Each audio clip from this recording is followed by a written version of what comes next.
Hi, Tim here once again. It's very common to hear managers or business owners complaining about team members because they're not doing the stuff that they want them to do. Or maybe they kind of are, but they're not doing it very, very well.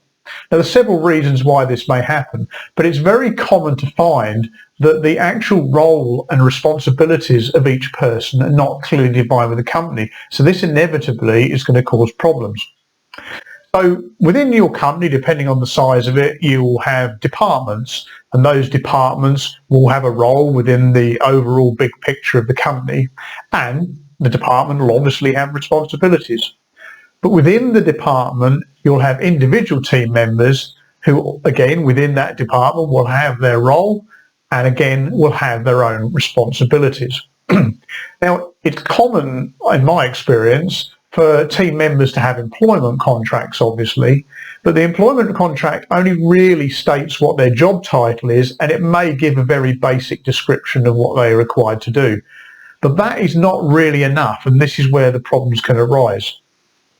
So if you haven't fully defined what the responsibilities are of each individual within the department or within your company, that's going to cause quite a bit of confusion, and this is going to lead to misunderstanding. Misunderstanding will then lead to conflict. It's also going to lead to poor performance, whether it be individually or whether it be of the department as a whole. And this is going to lead to unhappy and demotivated team members, and it's obviously going to lead to a frustrated boss as well. So look, here's what you need to do in the first instance. First of all, sit down and actually write down the role of each department within your company. Once you've actually defined that role, then write down what the responsibilities are of that department within your company.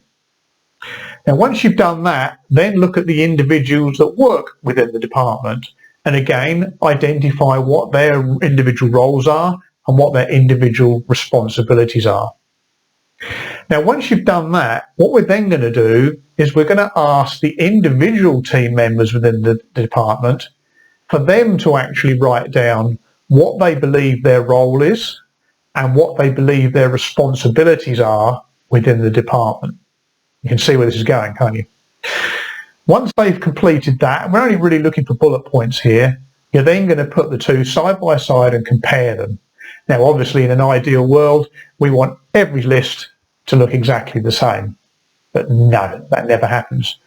I've seen in some cases only a third of the lists matching, and that is absolutely crazy.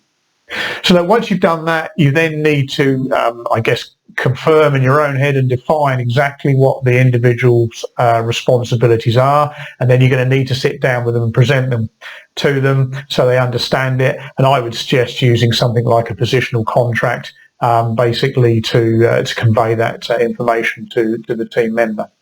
You'll obviously review that as and when you need to. But the other good thing about doing this is it'll also outline the different points that you can use to manage this individual, and it will give you, or should give you, some really good ideas of where you can create some KPIs for the individual as well. But hey, that's a big story, and that's another one for another day. So look, if I can help with this, or if I can bring structure and harmony to your organisation in any way, please don't hesitate to get in touch, and we'll see you next time. Bye.